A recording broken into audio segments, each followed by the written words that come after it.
Bismillahirrahmanirrahim. Assalamu alaikum, dear learners. Hope everything is going right. I'm here to discuss general science and ability for CSS students. As we know that CSS is the wish of every heart, but only learners can go through it. So, without wasting our time, let's start general science and ability because it is a subject we all are familiar with. So, first discuss the part of the environmental sciences. That's going to be very interesting. So, what is environment? According to Ken Saro-Wiwa, the environment is man's first right. Without a safe environment, man cannot exist to claim other rights, be they political, social and economic. Environment को हम ऐसे define कर सकते हैं कि किसी भी किस्म की सियासी सरगर्मी, समाजी या फिर माशी सरगर्मी, इस किस्म की किसी भी सरगर्मी के लिए हमें एक माहौल की ज़रूरत होती है और उस माहौल को आज हम यहाँ पे डिस्कस करेंगे, लेकिन थोड़े ब्रॉड लेवल पर.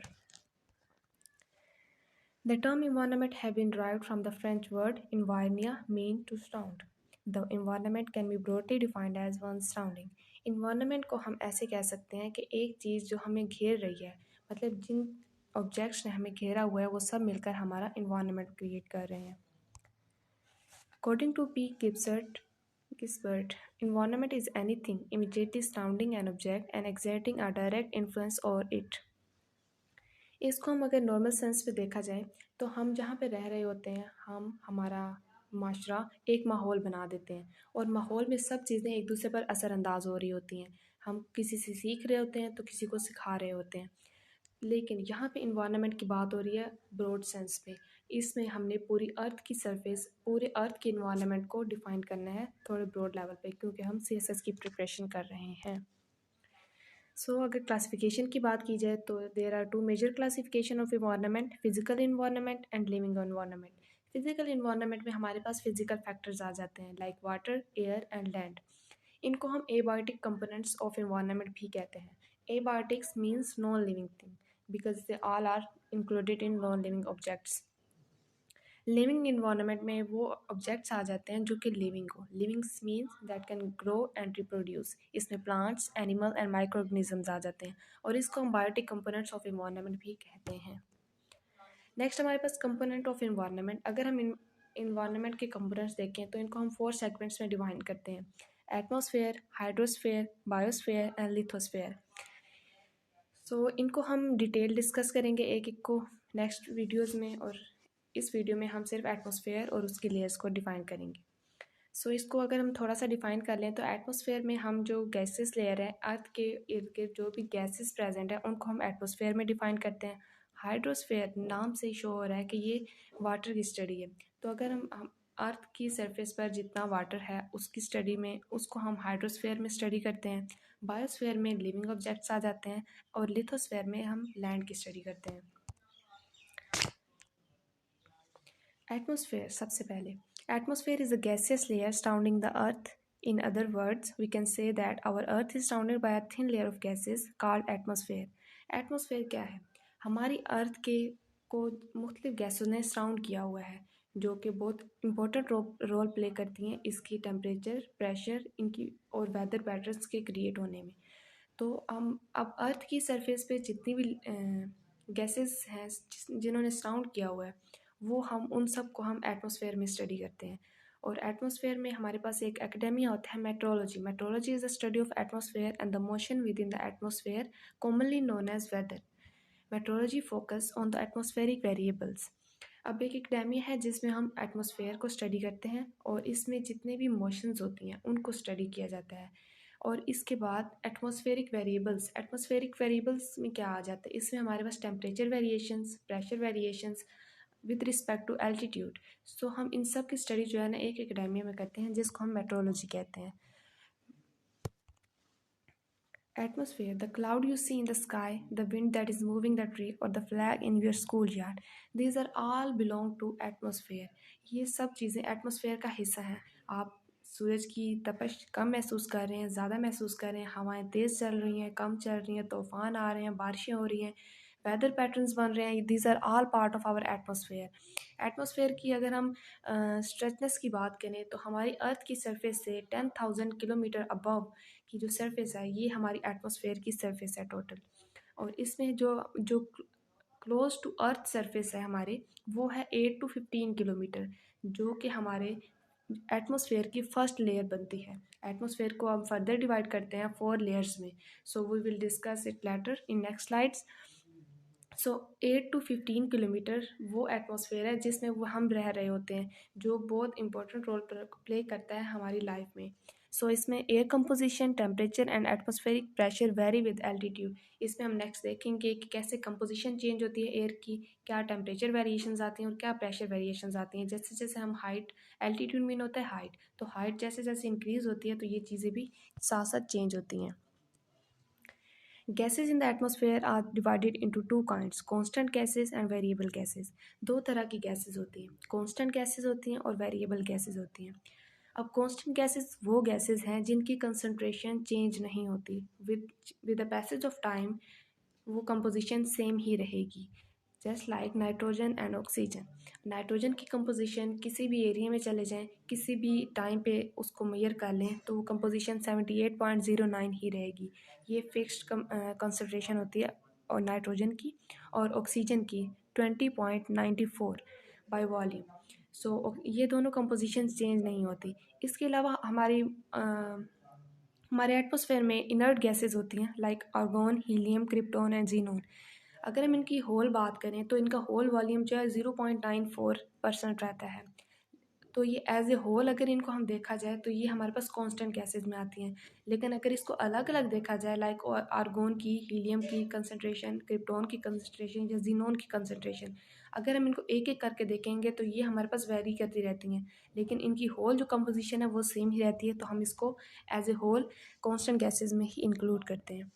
वेरिएबल गैसेस वो होती हैं जिनकी concentration time to time and place to place change होती रहती है। अगर एक एरिया में इसकी कंसंट्रेशन 0.03 है तो दूसरे में 0.04 भी हो सकती है या कम भी हो सकती है। तो ये प्लेस और टाइम पे डिपेंड करता है। तो इसमें हमारे पास आ जाती हैं carbon dioxide, water vapours and ozone are the variable gases. ये तीन गैसेस, ये तीन कंपोनेंट्स जो हैं ये हमारे वेरिएबल गैसेस में इंक्लूड होते हैं। The atmosphere blanket Earth, keeping temperature stable and protecting living organisms from harmful solar radiation. This protective combination of gases extend hundreds of kilometers from the planet's surface to the outer surface. अब हमने अर्थ की surface की बात की थी कि अर्थ की surface से लेकर 10,000 किलोमीटर अबव जो है हमारी एटमॉस्फेयर है। अब इस एटमॉस्फेयर में डिफरेंट गैसेज हैं जो कि एज ए ब्लैंकेट एक्ट करती हैं और हमारी अर्थ को बहुत सी हार्मफुल सोलर रेडिएशन से बचाती हैं और हमारी लिविंग स्टैंडर्ड को इंक्रीज़ करती हैं। इन जनरल अगर हम एटमॉस्फेरिक वेरिएशंस की बात करें, वेरिएबिलिटीज़ की बात करें, तो हम तीन चीज़ों को डिस्कस करते हैं, डेंसिटी, प्रेशर एंड टेम्परेचर। तो सबसे पहले हम देख लेते हैं कि जैसे जैसे एल्टीट्यूड इंक्रीज़ करता है तो डेंसिटी पर क्या इफ़ेक्ट होता है। तो डेंसिटी गैसेस की कम होती रहती है, क्योंकि डेंसिटी को हम ऐसे डिफाइन करते हैं मैस पर यूनिट वॉल्यूम। तो ज़मीन की सरफेस पर से जब गैसेस ऊपर की तरफ जाती हैं तो उनका दबाव कम होता जाता है, क्योंकि गैस के मॉलिक्यूल्स एक दूसरे से बहुत दूर चले जाते हैं और जो उन पर दबाव पड़ता है वो बहुत कम हो जाता है। तो उसकी वजह से उसकी जो डेंसिटी है वो भी कम हो जाती है। और प्रेशर भी सेम पैटर्न ही फॉलो करता है। जैसे जैसे हम ऊपर जाते जाएंगे प्रेशर भी कम होता जाएगा। लाइक मैदानी इलाकों में हमारे पास प्रेशर जो होता है वो ज़्यादा होता है, लेकिन अगर हम हिली एरियाज़ की तरफ मूव करें तो हमारे पास प्रेशर कम होता जाता है। तो इसी वजह से वहाँ पे अगर जाएँ तो वहाँ पे ब्रीदिंग प्रॉब्लम्स फेस करना पड़ते हैं। वो यही है कि हमारे पास जो प्रेशर है वो बहुत कम हो जाता है और जैसे जैसे हम हाइट की तरफ मूव करते हैं। लेकिन अगर इन कॉन्ट्रास्ट अगर हम टेम्परेचर की बात करें तो वो एक कंसिस्टेंट पैटर्न फॉलो नहीं करता। Some time it fall and some time it rise with altitude. ये डिपेंड करता है कि हम एटमॉस्फेयर की कौन सी लेयर की बात कर रहे हैं, वहाँ की कंपोजिशन क्या है, उस सब चीज़ों पे ये डिपेंड कर रहा होता है। और टेम्परेचर का अगर हम पैटर्न देखें तो वो जिग जैग पैटर्न को फॉलो करता है, और इसको हम एक मज़ीद ग्राफ के ज़रिए भी समझेंगे कि कैसे टेम्परेचर हर लेयर में डिफरेंट होता है। Next, we will talk about the layer of the atmosphere. We know that there are 5 layers of atmosphere: troposphere, stratosphere, mesosphere, thermosphere, and exosphere. and we will discuss them one by one. And all the name have the suffix sphere. This is because each layer surround the earth. अब यहाँ पे देखें troposphere, stratosphere, इन सब के and पे लफ्ज sphere आ रहा है। इसका मतलब है ये एक लेयर, ईच लेयर जो है ये सराउंड कर रही है द होल अर्थ। ठीक है, तो हम अब इसको डिस्कस करते हैं। तो सबसे पहले हमारे पास आ जाती है the first layer of the atmosphere, troposphere. यहाँ पे ट्रोपोस्फेयर क्या, अगर हम कंपोजिशन की बात करें तो कंपोजिशन ट्रोपोस्फेयर की सेम है like nitrogen, oxygen and other gases like argon. हमने इनर्ट गैसेस की बात की थी, कार्बन डाइऑक्साइड, वाटर वेपर्स, ये सब चीज़ें ट्रोपोस्फेयर में प्रेजेंट होती हैं। और इसकी जो हाइट होती है, troposphere start at earth surface and goes up to 12 kilometre. ये ज़मीन के सरफेस से शुरू होती है और 12 किलोमीटर तक लाइज करती है। हम इस लेयर में रह रहे होते हैं, वेदर पैटर्न्स जो होते हैं वो भी इसी लेयर में बनते हैं, और कमर्शियल एयर क्राफ्ट जो होते हैं वो भी इसी लेयर में फ्लाई कर रहे होते हैं। यहाँ पे जो टेम्परेचर है वो डिक्रीज़ करता है -53 डिग्री सेंटीग्रेड के में। The temperature and air pressure both decrease as you go higher in the troposphere. जैसे जैसे हम ट्रोपोस्फेयर के अंदर जाएंगे तो हमने पहले ही पढ़ा था कि जो प्रेशर है वो डिक्रीज़ ही होता है जब हम ऊपर की तरफ जाते हैं। एल्टीट्यूड के साथ साथ प्रेशर डिक्रीज़ होता है, लेकिन यहाँ पे इस लेयर में टेम्परेचर भी डिक्रीज़ हो रहा है। -53 सेंटीग्रेड टेम्परेचर होता है यहाँ पे। Next one is the stratosphere. Stratosphere में क्या होता है, jet planes have a very smooth flight in the stratosphere. जो हमने कमर्शियल एयरक्राफ्ट की जो फ्लाइंग होती है वो होती है हमारे पास ट्रोपोस्फेयर में, लेकिन अगर जेट प्लेन्स की बात करें तो वो उनकी जो यहाँ पे फ्लाइट होती है वो बहुत स्मूथ होती है। अब यहाँ पे इसकी एक स्पेशलिटी है कि हमारे पास जो स्ट्रेटोस्फेयर है इसमें एक लेयर होती है जिसको हम ओजोन लेयर कहते हैं। तो इसकी अगर हम हाइट की बात करें तो 12 किलोमीटर से 50 किलोमीटर तक ये लाइज कर रही होती है। और ओजोन लेयर हमारे पास, हमें पता है कि it is a layer which protect us from the harmful radiation of the sun, but it can damage living being and raise earth temperature severely. अगर ओजोन लेयर डिस्टर्ब हो जाए तो ये ह्यूमन बींग्स के लिए, लिविंग बींग्स के लिए बहुत ज़्यादा खतरनाक है और कैंसर काजिंग है और बहुत सी आई और लंग डिसीज़ काज करती है। और इसके अलावा ये ग्लोबल वार्मिंग को भी इफेक्ट करती है, मतलब ये ज़मीन का टेम्परेचर इंक्रीज़ कर देती है। Temperature increase as you go higher into the stratosphere. Troposphere में हमने बात की थी कि टेम्परेचर डिक्रीज़ हो रहा है -53 डिग्री तक, लेकिन यहाँ पे टेम्परेचर अगेन इंक्रीज़ हो रहा है। यहाँ पे टेम्परेचर की इंक्रीज़ होने की एक वजह है ओजोन लेयर, क्योंकि जब ऑक्सीजन के 3 एटम्स मिल के ओजोन का मॉलिक्यूल बनाते हैं तो as a result heat release होती है।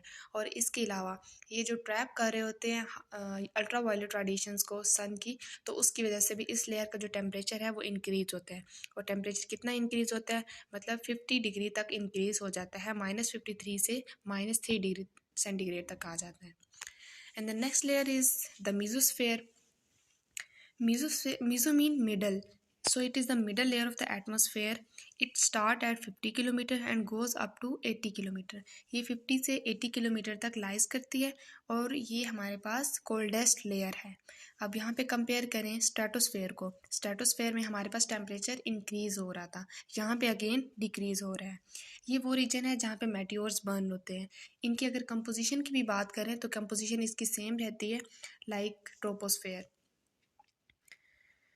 The temperature decrease as you go higher in this layer.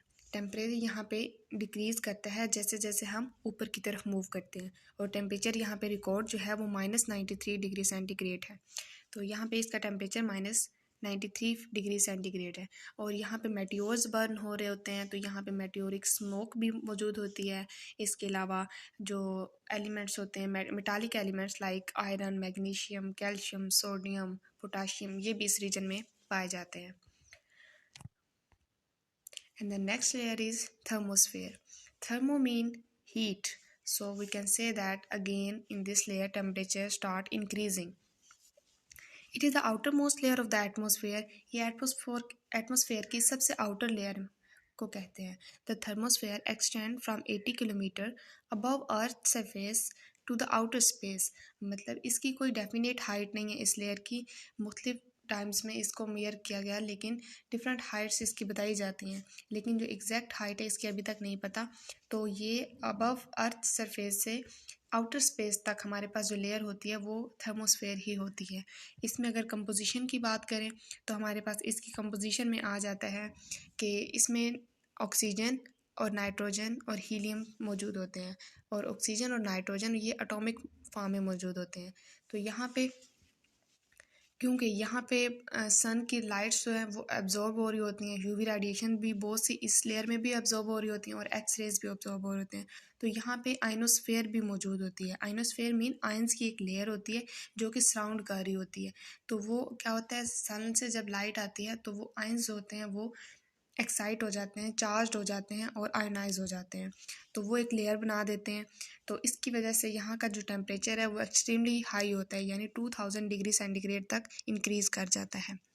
और यहाँ एक और चीज़ यहाँ पे कि यहाँ पे सैटेलाइट्स या एरोरास ये यहाँ पे मौजूद होते हैं, और इसके अलावा ये इन आयंस की वजह से जो हमारी रेडियो कम्युनिकेशंस होती हैं वो इसी लेयर में मौजूद आयंस की वजह से हो रही होती हैं।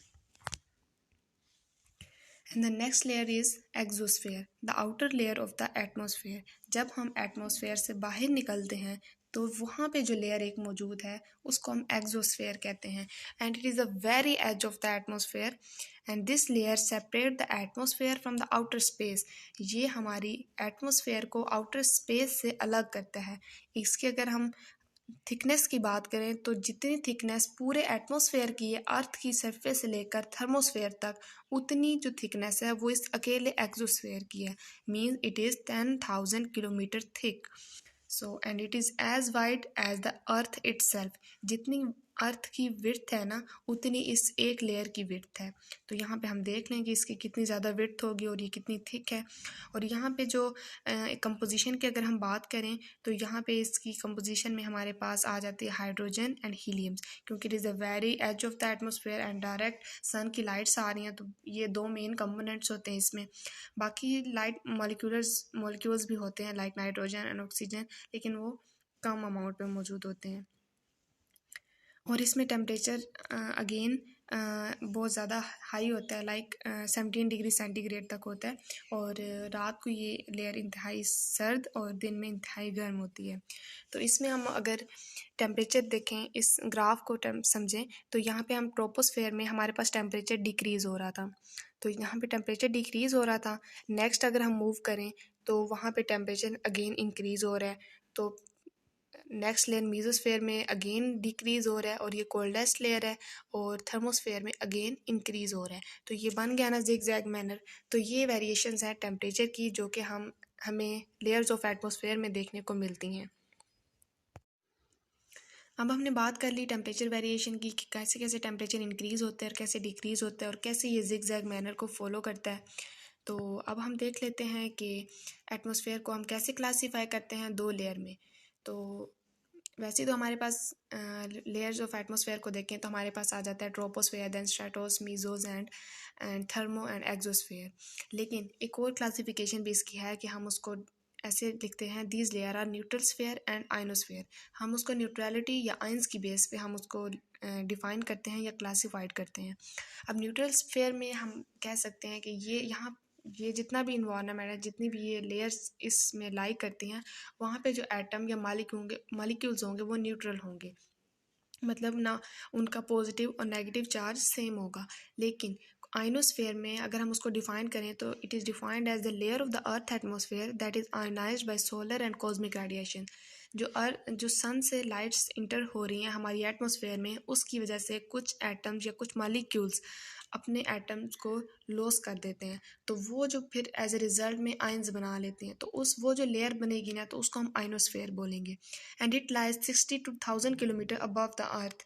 तो हमने अब इसको रिवाइंड करें कि हमने ट्रोपोस्फेयर में जो टेम्परेचर पढ़ा था, की हाइट पड़ी थी वो थी 8 to 12, एंड देन स्ट्रेटोस्फेयर में 12 to 50। अब यहाँ तक जो लेयर थी ये हमारे पास आ रही थी न्यूट्रल में। अब नेक्स्ट जो थी mesosphere, thermosphere, exosphere, 60 kilometre above थी ना अर्थ की सरफेस से, तो यहाँ से हमारे पास आइनोस्फेयर शुरू हो जाता है, मतलब यहाँ पे आइंस की फॉर्मेशन जो है वो नज़र आती है हमें। The atoms in this area have been stripped of one or more electron. ये वही बात कर रहे हैं कि इलेक्ट्रॉन्स की लॉस हो जाता है क्योंकि कॉस्मिक रेडिएशंस होते हैं या फिर अल्ट्रावायलेट रेडिएशंस आ रही हैं, तो उसकी वजह से फिर ये आयंस बन जाते हैं और फ्रीली मूव करते हैं, और इनको हम फ्री पार्टिकल्स भी कहते हैं। और आइनोस्फेयर का हम पहले ही एक इस्तेमाल पढ़ चुके हैं कि ये हमारी जो रेडियो वेव्स हैं उनको उनकी कम्युनिकेशन में, उनकी नेविगेशंस में हेल्प आउट कर रही होती हैं। नेक्स्ट हम इम्पोर्टेंस ऑफ एटमॉस्फेयर। इम्पोर्टेंस में अगर हम देखें तो एटमॉस्फेयर हम जानते हैं कि हमारे लिए गैसेस क्या रोल प्ले करती हैं हमारी लाइफ को सस्टेन करने में, हमारे लाइफ का स्टैंडर्ड इंक्रीज़ करने में, और हमारी गैसेस का बहुत important role होते हैं। It is very important to sustain life on the earth. It can support oxygen and oxygen is maintain through oxygen cycle. एक पूरा साइकिल चल रहा होता है ऑक्सीजन मेंटेन रहनी है एटमॉस्फेयर में, तो वो हमारी लाइफ को बेटर बना रही होती है। इसके अलावा जो हमारे पास सोलर रेडिएशन है वो हमारे लिए अगर ज़रूरी है, तो कुछ रेडिएशन हमारे लिए हार्मफुल भी हैं, तो उनको कौन प्रोटेक्ट कर रहा होता है? Ozone layer. तो ये एक नेचुरल प्रोसेस है और जो हमें हार्मफुल रेडिएशन से भी प्रोटेक्ट कर रहा होता है। तो इसके अलावा जो अर्थ का जो टेम्परेचर मेंटेन कर रही होती हैं, यही गैसेस मेंटेन कर रही होती हैं। सन के लाइट्स कितनी इंटर होनी है, किस लाइट ने ऑब्जर्व होना है, ये एक नेचुरल फिनोमेना है और ये हमारी वेदर पैटर्न्स, हमारी टेम्परेचर स्टेबिलिटी को बहुत ज़्यादा देख रही होती हैं। इसके अलावा जो विंड्स के पैटर्न्स हैं वो भी इन्हीं एटमॉस्फेरिक की गैसेस की वजह से होते हैं। So it is a very important process of the nature. So hope you all understand this topic, and if you have any query you can ask freely. Thank you very much. Allah Hafiz.